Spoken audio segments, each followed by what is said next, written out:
Getting into the 7.92 millimeter Panzer Bush 39. Now the PZB-39 was a single shot weapon using a vertical sliding breech block, which was open by pressing forward and down on the pistol grip. So just to give you a visual of what it looks like, it has the long rifle barrel with the with the pistol grip. Pretty cool looking, I ain't gonna lie to you. Quick loader, around 5 rounds that you'll put on the right side of it for a rapid reload. Now this one, bullet contained a hardened steel core and a tiny capsule of tear gas. Only problem was the tension was that the bullet would enter the tank and the tear gas would then disperse and force the occupants to leave. But of course this didn't work. The core, which penetrated, but the capsule was always left on the outside of the plate. So that was the problem with it.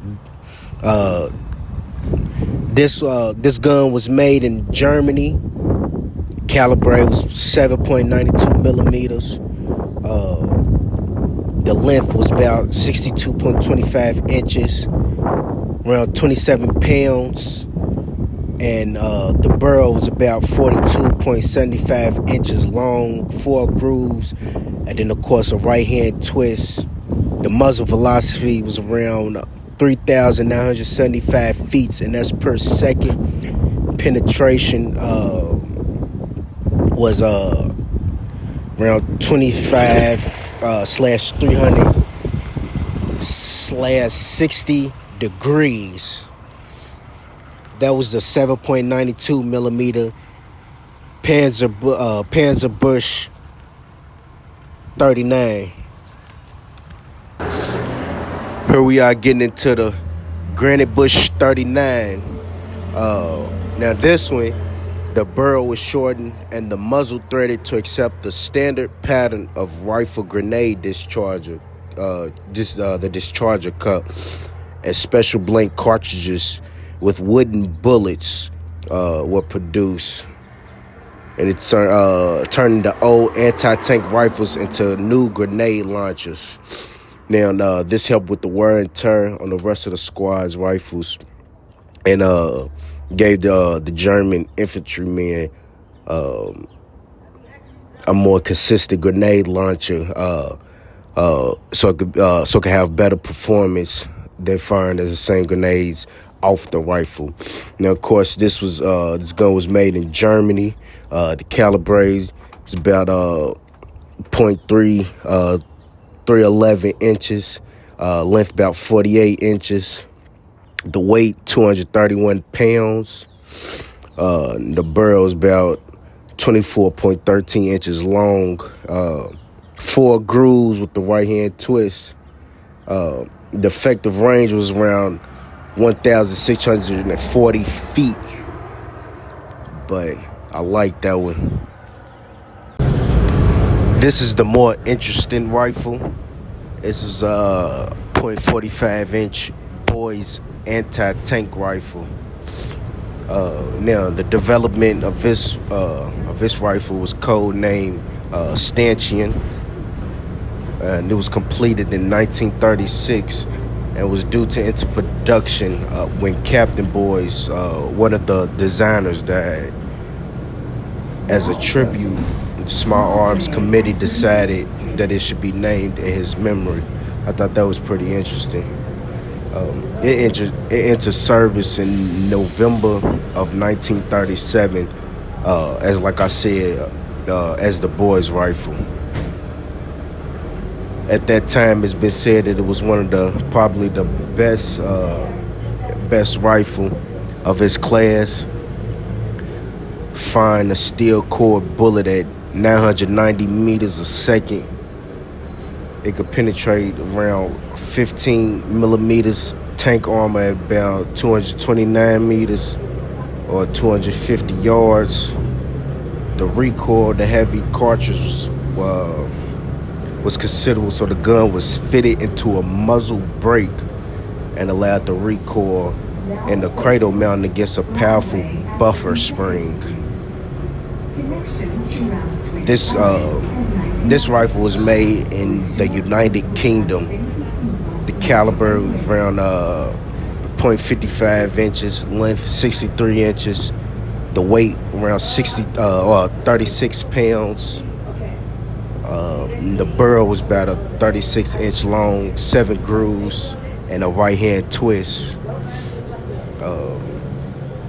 Operation was bolt action, muzzle velocity 3,250 feet a second, and the penetration 20/500/90 degrees. So this was a good gun. It saw action in France, Norway, and the Far East. But as the tank armor became thicker, of course it phased out. Let's get into a couple of the USSR rifles. Here we got the PTRS 1941 anti-tank rifle. The caliber is about .57 inches, length 84 inches, weight 46 pounds. The barrel 48 inches long, 8 grooves, and a right-hand twist. Feed around 5-round box magazine. Gas, semi-automatic, tipping bolt was the operation. Muzzle velocity 3,320 feet a second. Penetration 25/590 degrees.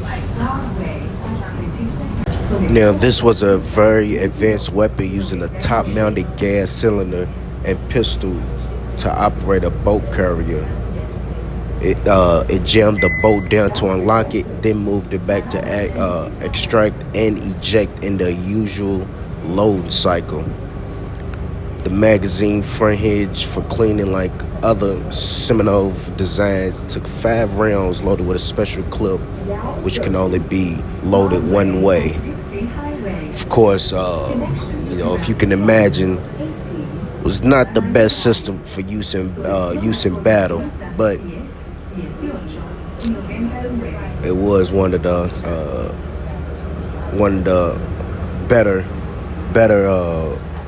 better performers than the other rifle that I was explaining. Then we go into the PTRD 1941 anti-tank rifle. So the other one was the PTRS, this is the PTRD. Country of origin again is USSR, caliber .57 inches, length 79 inches, weight 38 pounds, barrel 48.3 inches long, 8 grooves with a right-hand twist. Feed, now this feed was a single shot, and the operation was bolt action, muzzle velocity 3,320 feet a second, and this penetration was the same as the PTRS rifle, which was 25/500/90 degrees.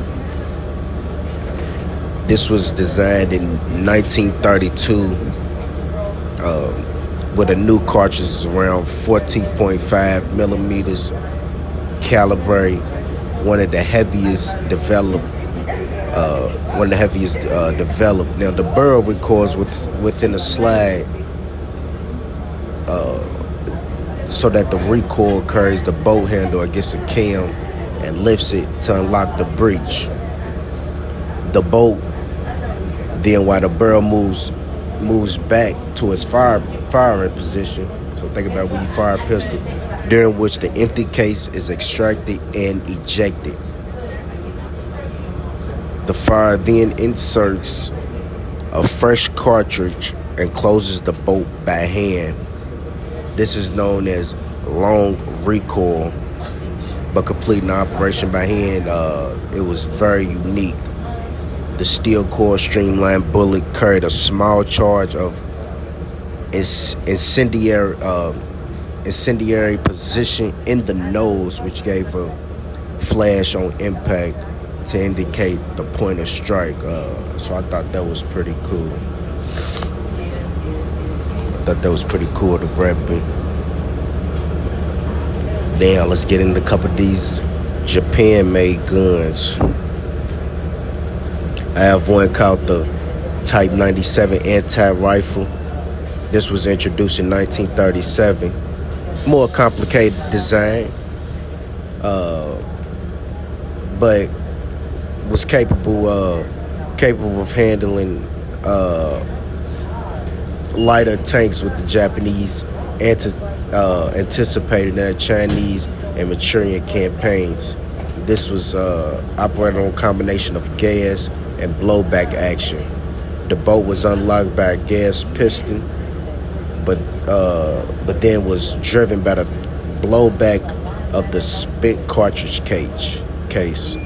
The barrel receiver recoiled in the cradle mounting, which carried the bipod, pistol grip, and monopod, and the butt of the gun. An oil buffer recoil and recuperator mechanism was fitted to cut the recoil blow down.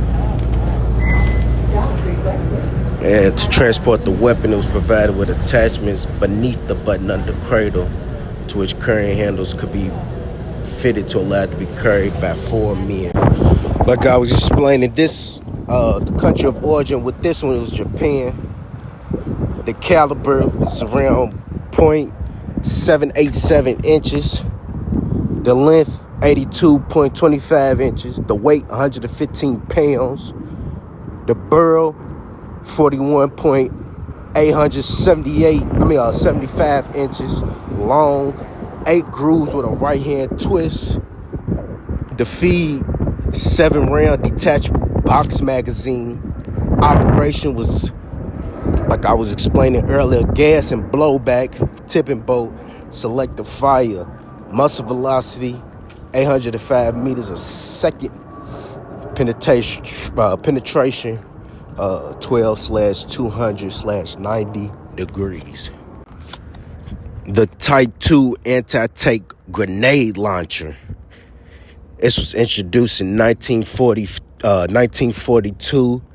The diameter was reduced at the rear end in order to fit around the rifle muzzle and the hinge section with a quick release catch. Lock the attachment onto the rifle. It had an enlarged warhead and reduced diameter tail section with a pre-engraved driving band which fitted the grooves in the launcher. It was shot or fired by a blank cartridge. This country of origin was Japan. Calibre rifle 6.5 millimeters, 256 inches. Launcher 1.18 inches, length 8 inches, weight 450 grams, 1 pound. Grenade types, shake charge, muzzle velocity about 150 feet a second, penetration 40/100/90 degrees. I don't know if you guys know this, but the grenade launcher was turned down in the 1960s after it was explored in the USA. Theirs was the 1.57 inch grenade launcher. Then 10 years later, about a decade later, the automatic launcher firing 1.18 inches grenade appeared in Russia. Then the world's armies all began, of course, clamoring for something similar. The AGS-17 grenade launcher is kind of a more overgrown